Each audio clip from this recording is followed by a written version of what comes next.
What if the very thing protecting your identity is also quietly destroying your peace? Ego is a sword that cuts both sides. We often think of ego as arrogance, pride, or narcissism. But in psychology, ego is more complicated than that. At its core, ego is the part of you that says, "This is me, this is who I am, and this is what I deserve." Without ego, you would struggle to form boundaries, goals, or a stable sense of self.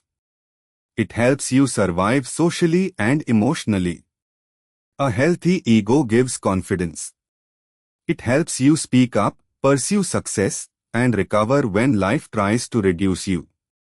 But the same ego that helps you stand tall can also make you defensive, insecure, competitive, and blind to your own flaws. That is why ego is a double-edged sword. One side protects your worth. The other side attacks your wisdom. Think about criticism. A balanced ego listens, reflects, and adapts. A wounded ego hears attack, then reacts with anger or denial. This is because ego is deeply tied to identity. When beliefs about ourselves feel threatened, the brain treats it like danger.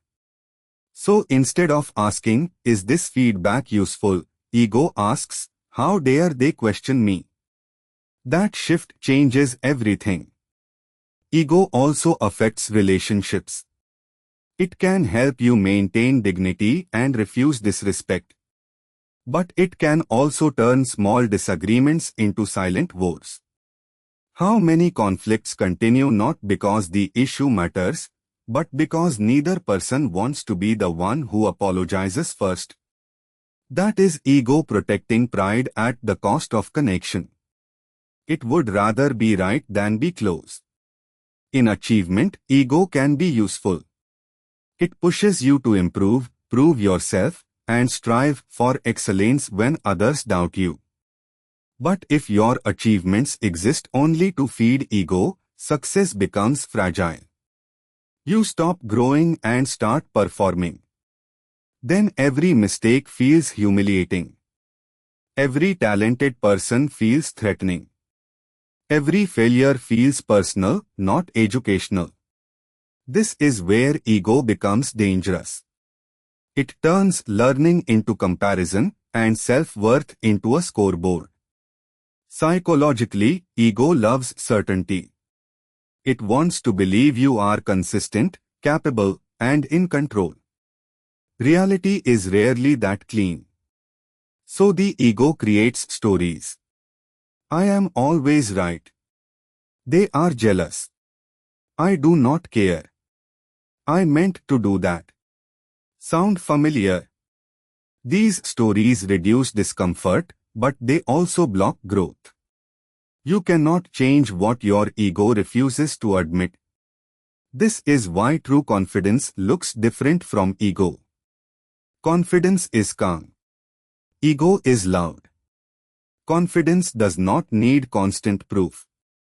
A confident person can say, "I was wrong, I need help, or I still have more to learn."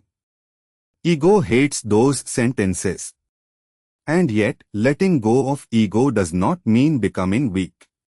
It means becoming less controlled by image and more guided by truth. The goal is not to destroy ego. The goal is to train it. To let it serve your life instead of running it. How? First, notice when you feel unusually offended.